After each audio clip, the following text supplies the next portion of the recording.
आज थंडी आहे, पण तरीसुद्धा आपण बूथवरती बघितलं तर लोक येतात आहे आणि मला वाटतं लोकांचा प्रतिसाद एकदम चांगला आहे. काय विजयाचा विश्वास आहे का? गेल्या 8 दिवसात तुम्ही चांगली मेहनत केलेली आहे आणि मतदार राजांना आव्हान देखील केले, आता मतपेटीमधून ते बाहेर येईल.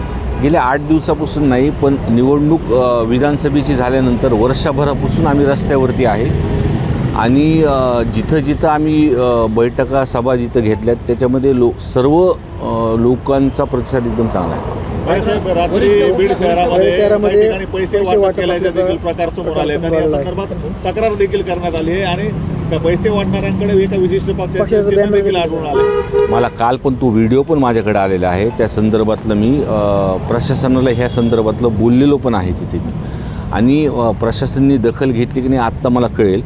पण जो प्रकार आणि जो व्हिडिओमध्ये जे लक्षात येते की एक पक्षाचं त्याच्यामध्ये पॉम्पलेट तिथं सापडलेलं आहे आणि कशा पद्धतीने एखादा हताश झाल्यानंतर लोक निवडणूक घसरल्या हातातून गेल्यानंतर हा प्रकार दिसून येतो. कमान हे तुम्ही एकट्याने सांभाळलेली आहे. दुसऱ्या पक्षाचं जर बघितलं, मुख्यमंत्री उपमुख्यमंत्री बीडच्या मैदानात आले होते, आरोप प्रत्यारोप झाले, मात्र तुमच्या पक्षाचा कुठलाही वरिष्ठ पातळीवरचा नेता आला नाही, एकट्याने प्रचाराचं कमान सांभाळले. नाही, मी एकटा नव्हतो, माझ्यासोबत लोक होते. सलीमभाई माझ्यासोबत होते, आमच्या पक्षाचे अध्यक्ष माझ्यासोबत होते. आणि लोकसोबत असल्यावर काय आहे, जर मला असं वाटतं त्यांचे लोक त्यांच्या अडचणीत आहेत म्हणून त्यांचे वरिष्ठ लोकांना त्यांनी वारंवार तिथं बोलवलं. जे काही बोगस मतदान, माझं पूर्णपणे बोगस मतदानावरती लक्ष आहे.